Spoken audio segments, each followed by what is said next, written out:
A bomb threat forces more than 1,000 students to evacuate from a Norfolk high school. A big addition to Hampton Roads is one step closer to reality. IKEA is really the most sought-after furniture retailer in the world. 13 News Now at today's groundbreaking ceremony. And Norfolk is about to transform into a winter wonderland, and it might feel like winter at tomorrow's Grand Illumination Parade. Live at noon, this is 13 News Now. Well, happy Friday, guys. Thanks for watching 13 News Now at noon. I'm Lucy Bustamante. And I'm Andre Sr. We are one step closer to the first IKEA in southeastern Virginia. You can almost hear the excitement out there. Yeah. Today's lawmakers and company executives broke ground on the store's future site in Norfolk, and that is where we find Elise Brown. How was it, Elise? Hey, good afternoon, Lucy and Andre. So much fun, lots of excitement here. Construction is already starting, as you can see behind me right now. Just a giant lot full of dirt, but in about a year and a half from now, it'll be Virginia's second IKEA.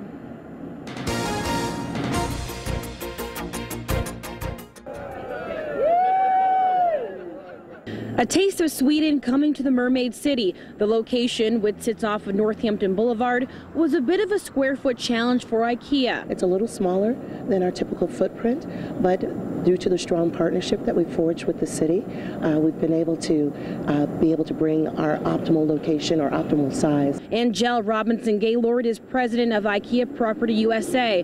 The retailer's Norfolk location promises to bring a lot of money and opportunities into the community. A couple of $1 million in new taxes. However, IKEA will probably spend about $75 million in construction, creating 500 construction jobs and another 250 permanent jobs. The company looking to start the job application process within the coming months.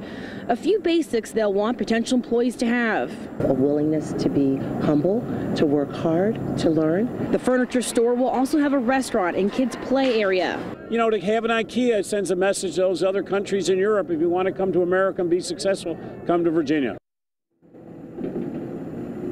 So again, the store is expected to open in spring of 2019, and don't worry, I checked, they'll have plenty of Swedish meatballs. Live in Norfolk, Elise Brown, 13 News Now. You'll need a bunch of those to help you put together some dresser of drawers, perhaps. Yeah, exactly. You know, follow the directions. It'll take some time. All right, turning now to your weather. Mild temperatures around the area right now, but those are expected to drop this weekend. So we've got a lot going on in Norfolk this weekend. The races at the harbor and, of course, the Grand Illumination Parade. So, Tim, how cold is it going to get, or how warm is it going to be? Yeah, it's going to be really warm tomorrow, guys. The cool down doesn't get here until the second half of the weekend with a strong cold front Saturday night into early Sunday morning. Live look outside. It is a chilly afternoon. Temperatures are having a really tough time warming up very much thanks to our winds coming in out of the north. So despite all this sunshine, not doing a whole lot to these numbers. We're still at 51. Notice those winds right now out of the north. That breeze adding a little bit of a nip to the air, bringing in very dry air as well. We have those dew points down in the 30s. Still in the 40s, though, in Surrey, 51 Chesapeake, the Melfa, 50 in Gloucester, 50 Hosky,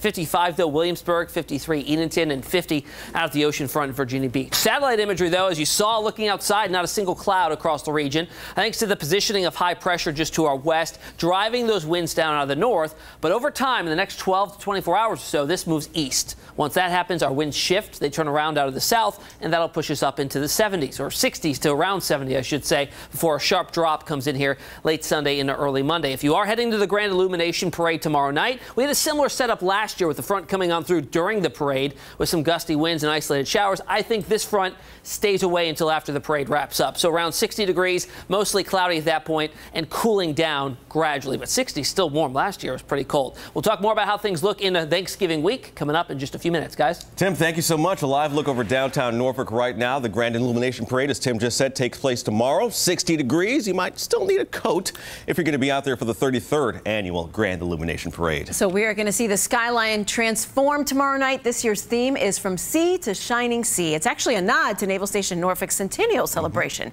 So it's all going to start with the parade on Saturday, and that begins at Main Street and St. Paul's Boulevard at 7 o'clock. Yeah, floats, marching bands, and more continue down Main Street, and they make a turn up Granby Street before making a left on Freemason Street. The parade continues back down Bush Street before ending at Waterside. All right, so if you are going to head downtown tomorrow night, expect a lot of traffic. Maybe go eat dinner early, way before the parade.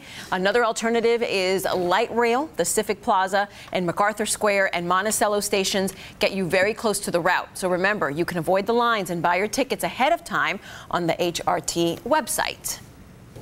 Well, happening right now, nearly 300 sailors serving aboard the guided missile destroyer USS Oscar Austin are returning home in time for the holidays. So 13 News Now is pierside, ready for the ship to dock. The sailors are coming back from a 7-month deployment.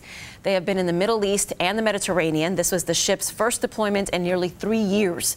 We're going to have a full report on the holiday homecoming this evening, starting at 5. Well, new at noon, a bomb threat forced more than 1,000 students out of Booker T. Washington High School in Norfolk. Now, after searching that building, police say there was no explosive device inside or even nearby. Students had to get out of the school at around 7 this morning, and by 9:15, police had given the all clear. Police are still investigating, looking into who made the threat in the first place. All right, now new at noon. Police say that these two people smashed the windows and then stole credit cards from 2 cars in Virginia Beach. They are pictured here, leaving the Kroger on Providence Road. Police tell us that they spent more than $2,000 on the victim's credit cards. They also tried to get money using one of the victim's checks.